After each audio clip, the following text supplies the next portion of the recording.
So I've got my bag packed for my shoot tomorrow with the Habitat guys over at Source Bar, and I'll flip this around and show you what's in it.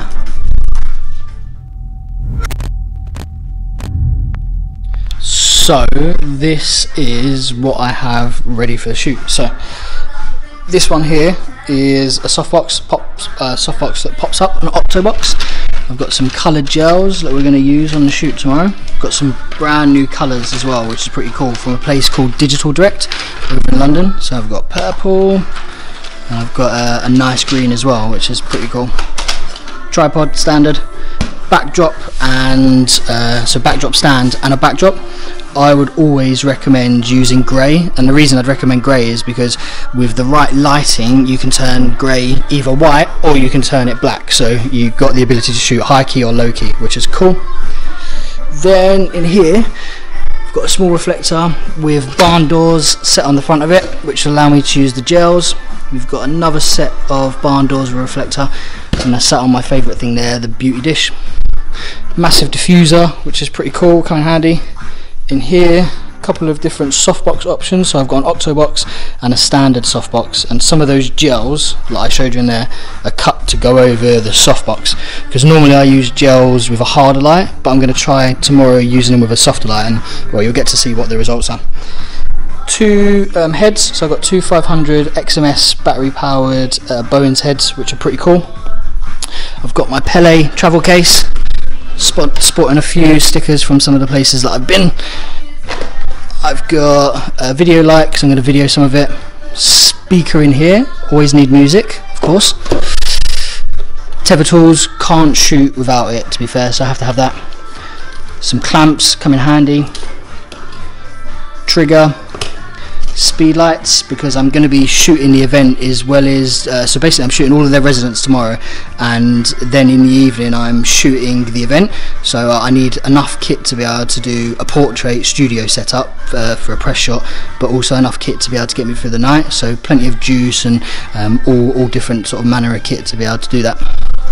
A little carry bag, which is really useful for keeping your lenses on you when you're travelling in and around clubs. Some other bric-a-brac up the top there. So that's my Pele travel case. Can't live without that thing. Then I have my low pro 350 AW Sony A7R2 with a 50mm 1.8 on the front. I've got the 2470 Zeiss there, trigger for my speed lights, a remote trigger. So the other two speed lights in here, they basically are not wireless, but I fire those on slave, and this chap here is wireless, so this will be my master light, and then that will fire the other two controlled by this chap on the top here, and I use that for all my event stuff. Pretty sweet. Black Rapid strap, need one of these bad boys to carry your cameras. Really good bit of kit, probably the best shoulder strap you can get on the market, so highly recommended. Some cables, some batteries, all the SD cards you could possibly imagine. So my favourite of all the SD cards is in there, which is this chap. So this is, you might not be able to focus on it, so it's the 16 gig Extreme Pro 280 megabytes. Now that's needed because of the A7R2. If you're shooting RAW, the files that are coming out of that are like 84, 85 megabytes. So the 280, like really and truly, got 3 or 4 or 5 shots in quick succession before it starts to buffer. But I'll be shooting tethered, so it'll move a lot quicker into the computer. So that's pretty much all of my kit for the shoot, and I will, yeah, I'll let you know how it goes.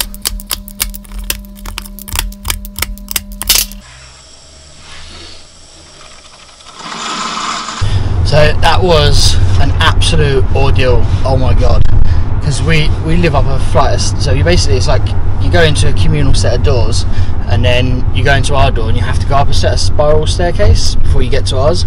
So I have to bring everything from ours down the spiral staircase into the communal part, and then go and get the car, which is like a 2-3 minute walk around the corner, bring the car around, park it on the outside, but it's restricted parking, so you can't be parked there for long, and then it's been snowing. So oh my god, that was just an absolute chore, but everything is all packed and I'm on the road now, so I'm heading to Maidstone.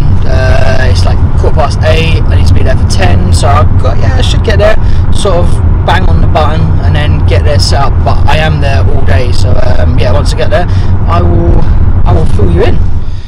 So I've just got to the destination, which is at a place called Sauce Bar in Maidstone. It's actually a club, and that's where the event's going to be this evening, but we're using it during the course of the day to shoot in, so just going to use it as a studio setup. But I had to do a detour because I went and quickly got a new camera for blogging. So I went and got a WX500. I heard a lot about it.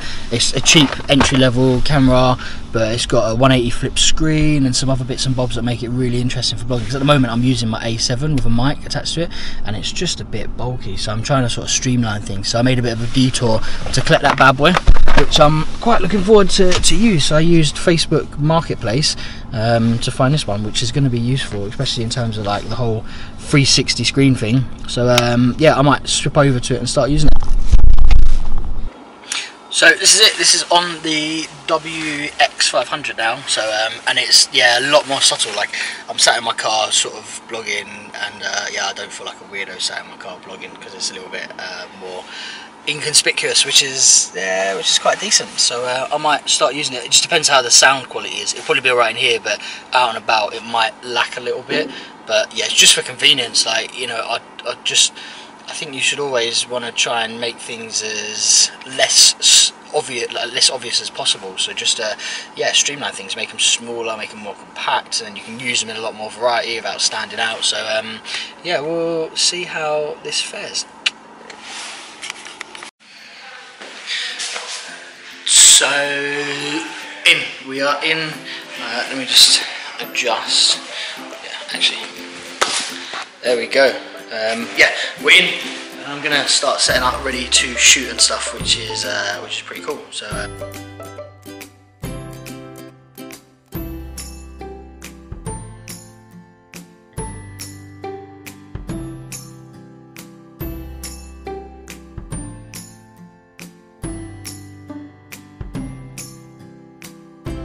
And you'll get not see or not.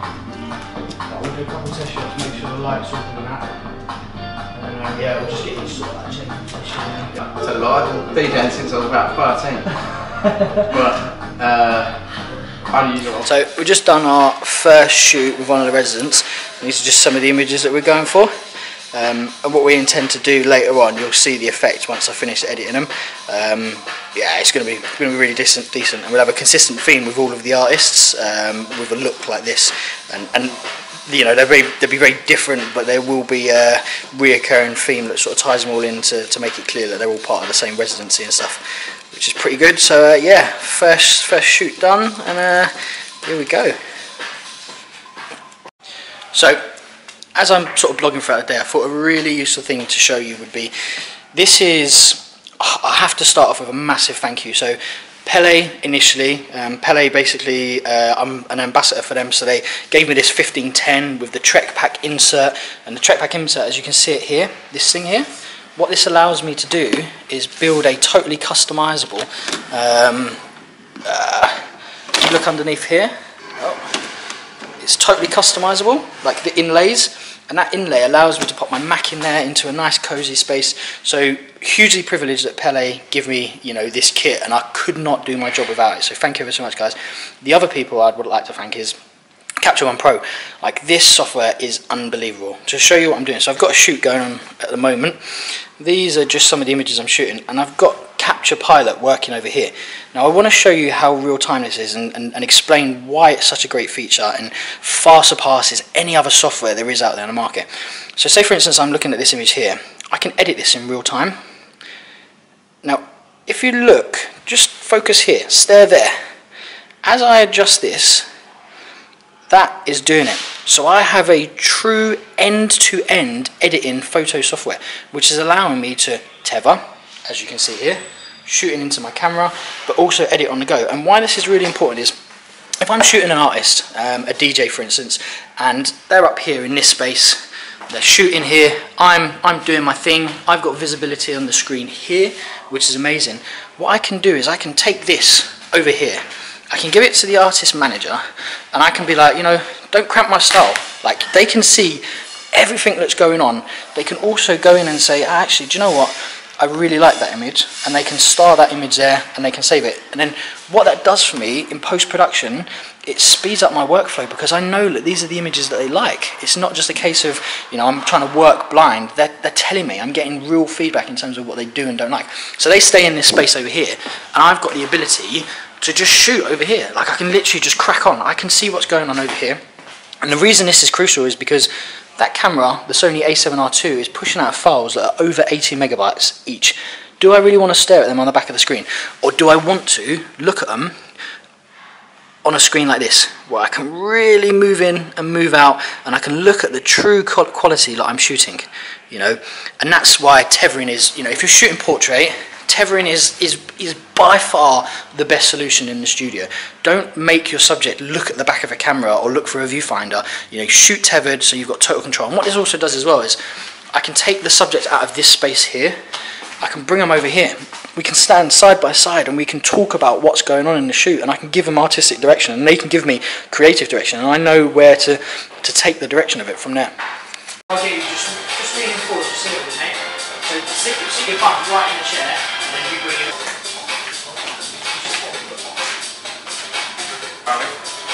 Good idea, this one, I think. You just almost like as if you're looking out the window, mate. You get a bit of like the window coming through, so it looks like you've got the window light on. You've got one against the back as well. Yeah, that's a good shot. That's a good shot. The right angle for me.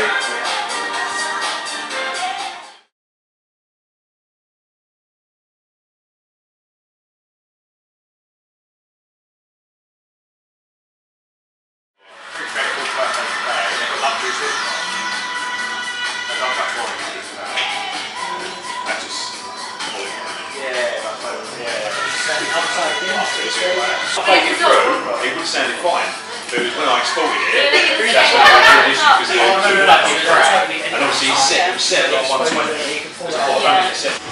So that is it. We've shot all of the artist press shots, and now we're getting prepped to sort of do the nighttime stuff, which is going to be pretty cool. So change of kit in terms of like what's in the bag. So all the studio stuff has gone away, and now it's basically stuff for the night. So speed lights, wide lenses, you know, all that sort of jazz. So